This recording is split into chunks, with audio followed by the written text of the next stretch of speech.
Welcome to this, the second of the videos I've produced about the German coastal defence batteries that were built in Jersey and the Channel Islands during the Second World War.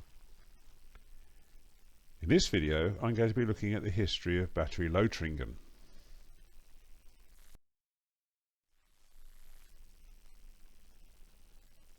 After the Germans occupied Jersey, and many of the existing fortifications, but some of which were actually very ancient, were adapted and modified by them to form part of their coastal defences. However, none of the existing fortifications were really capable of handling the large coastal defence guns that the Germans wanted to emplace in Jersey and on the other Channel Islands. Many sites were surveyed and some were chosen for the location of coastal batteries, and one of these was the position of Batterie Lothringen. This was located at Noirmont Point in St Brelades parish in the southwest of Jersey.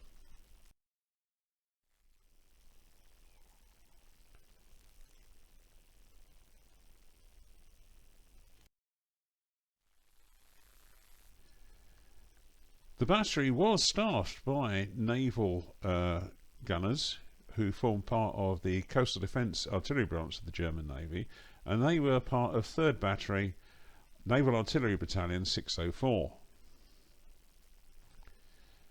The main armament of the battery was 3, that was later increased to 4, 15cm SKL-45 World War I naval guns,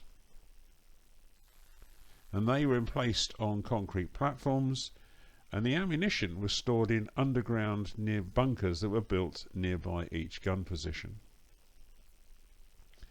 When it was required, the ammunition was carried manually from these storage bunkers up to the gun positions, where they were then kept in ready-use lockers by the guns.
The gun's characteristics were a weight of 5,730 kilograms or 5.2 tons, a barrel length of 6.32 meters or 20 feet and 9 inches.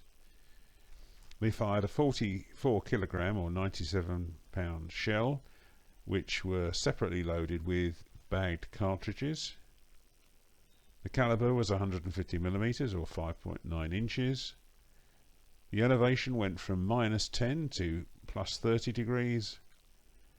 They could fire 5 to 7 rounds per minute, and they had a muzzle velocity of 840 meters per second or 2,800 feet per second, and a range of about 18,000 meters or 20,000 yards.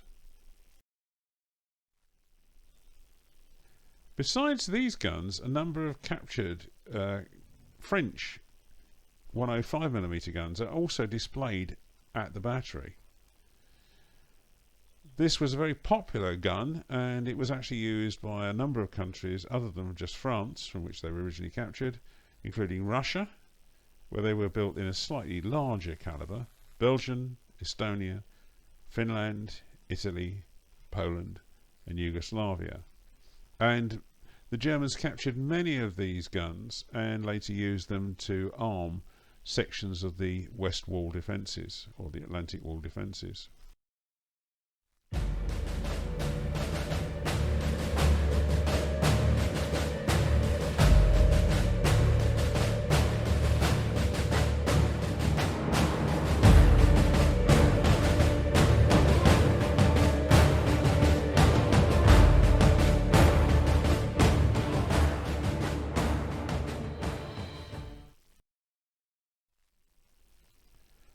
This gun's characteristics were a weight of 2,650 kilograms or 2.4 tons, a barrel length of nearly 3 meters or 9 foot 10 inches.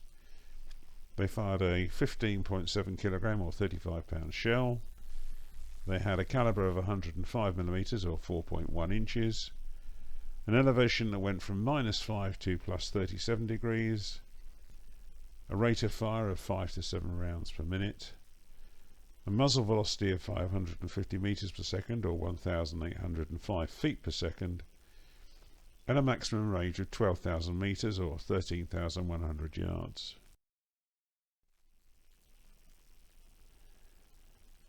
Like Batterie Moltke, which was covered in an earlier video, the guns of Batterie Lothringen were controlled by a nearby concrete gun position that was actually built into the cliffs.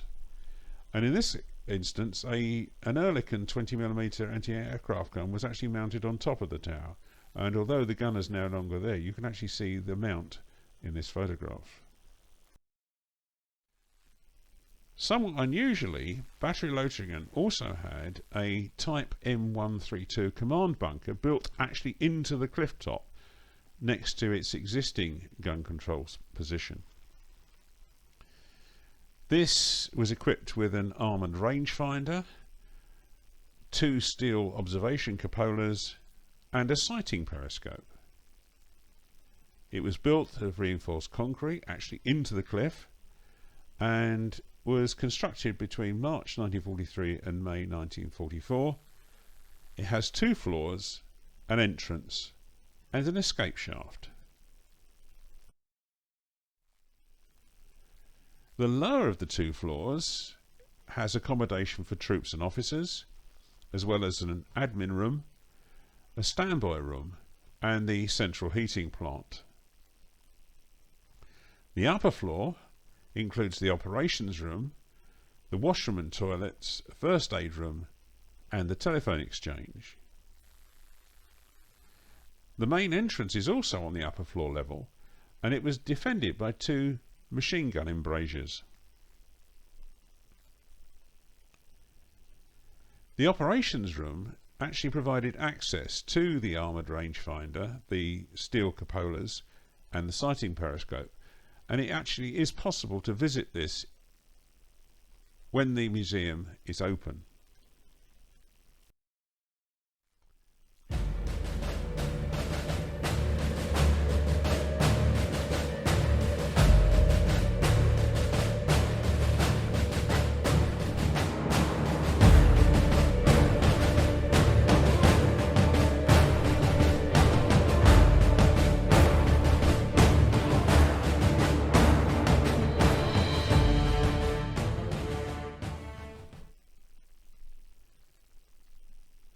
After the war, the site was left to basically go to rack and ruin.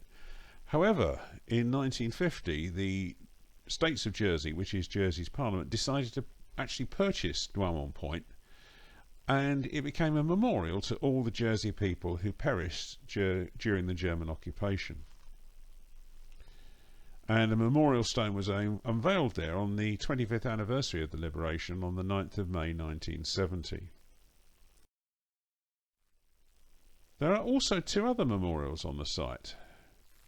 One is dedicated to 2 RAF pilots who were flying Whirlwind fighter bombers when they were shot down and killed on the 7th of December 1942 after they were attacking a German convoy off Noirmont Point.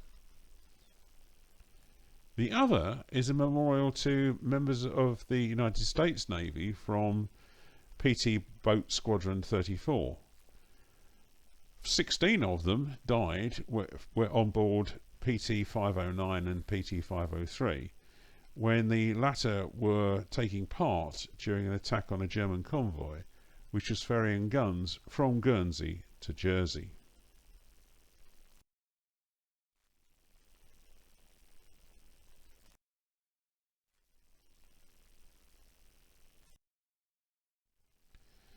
That then is the story of Batterie Lothringen.